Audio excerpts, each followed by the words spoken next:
बिस्मिल्लाहिर्रहमानिर्रहीम। अस्सलाम वालेकुम। मैं हूँ इकरा सलमान। आज जी एक ऐसी सब्ज़ी बनाएंगे जो कि बरसात के मौसम में लाजमी खानी चाहिए। बहुत ज़्यादा हाज़मेदार होती है। चटपटी सी ये सब्ज़ी बनकर बड़ी ही मज़े की तैयार होती है और इसे बनाना भी बेहद आसान है। घर में मौजूद चीज़ों से ये सस्ती सी सब्ज़ी हम तैयार करेंगे जिसके खाने के बेशुमार फ़ायदे हैं।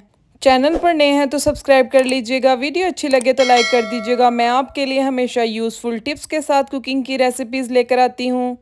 चलें जी बनाना स्टार्ट करते हैं। बिस्मिल्लाहिर्रहमानिर्रहीम। सबसे पहले प्यारी सी कढ़ाई के अंदर हमने ऑयल शामिल कर देना है। मैंने हाफ कप ऑयल लिया है।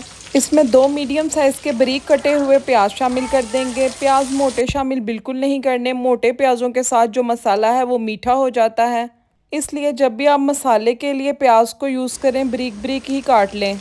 प्याज़ों का कलर हल्का हल्का सा चेंज हो चुका है। अब इस स्टेज पर आकर हम 2 मीडियम साइज़ के टमाटर जिन्हें मैंने बारीक बारीक काट लिया उन्हें शामिल कर देंगे। टमाटरों को भी ऑयल में हल्का हल्का प्याज के साथ फ्राई कर लेंगे 1 मिनट के लिए। अच्छा, इस सब्ज़ी को बनाने के लिए जो मसाला है वो बड़ा ही मज़े का और सिंपल सा तैयार होता है। प्याज टमाटर का सिर्फ मसाला भुना जाता है जो कि बेहद लजीज लगता है। अब इसमें मसाले शामिल कर देंगे। 1 टेबलस्पून भरकर नमक शामिल कर दिया है। हाफ़ टेबल स्पून हल्दी शामिल कर दी है।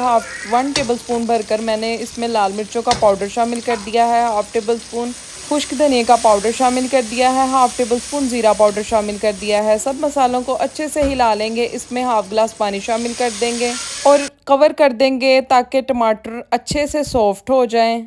ये देखें, यहाँ पर मैंने 1-2 मिनट के लिए कवर करके पकाया था जिससे टमाटर बहुत अच्छे तरीके से सॉफ्ट हो चुके हैं। अब हम इसे हाई फ्लेम के ऊपर अच्छे से मसाले को भूनेंगे। मैंने 6-7 मिनट के लिए मीडियम फ्लेम के ऊपर मसाले को अच्छे से भून लिया था। मसाला देख सकते हैं बड़ा ज़बरदस्त स्मूथ सा हो चुका है। अब हम इसमें बैंगन शामिल कर देंगे। मैंने 1 किलो लंबे बैंगन लिए थे जिन्हें इस तरीके से मैंने काट लिया है।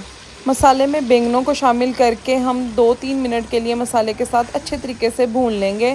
बैंगनों को तब तक हमने मसाले में भूनना है जब तक ये अपना पानी छोड़ना स्टार्ट ना कर दें। जैसे ही बैंगन अपना पानी छोड़ेंगे तो हम फ्लेम को बिल्कुल स्लो कर देंगे और कवर करके इसे 5-7 मिनट के लिए पका लेंगे।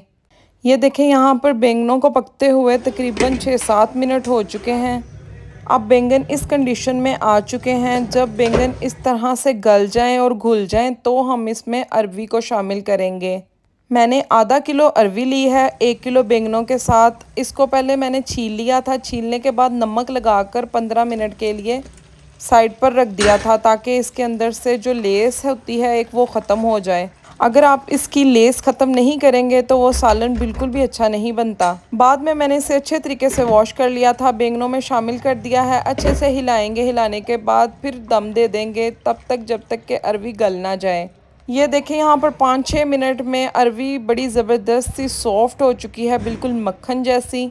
अब ये हमारा जो सालन अरवी बैंगन का था वो रेडी हो चुका है। इसे किसी प्लेट में निकाल लेते हैं। आप देख सकते हैं माशाल्लाह से कितना खूबसूरत सा ये सालन दिखने में लग रहा है, उतना ही लजीज ये खाने में बनता है। अगर आपने इसको बना लिया इस तरीके से तो इंशाल्लाह आप उंगलियां चाटते रह जाएंगी, इतनी ये मज़े की रेसिपी बनती है। आई होप इस छोटी सी वीडियो में मैंने आपको अच्छे से गाइड किया हो, लेकिन अगर फिर भी आपको मुझसे कुछ पूछना हो तो आप मुझे कमेंट कर सकते हैं। इजाज़त चाहती हूँ। दुआओं में याद रखिएगा। अल्लाह हाफिज़।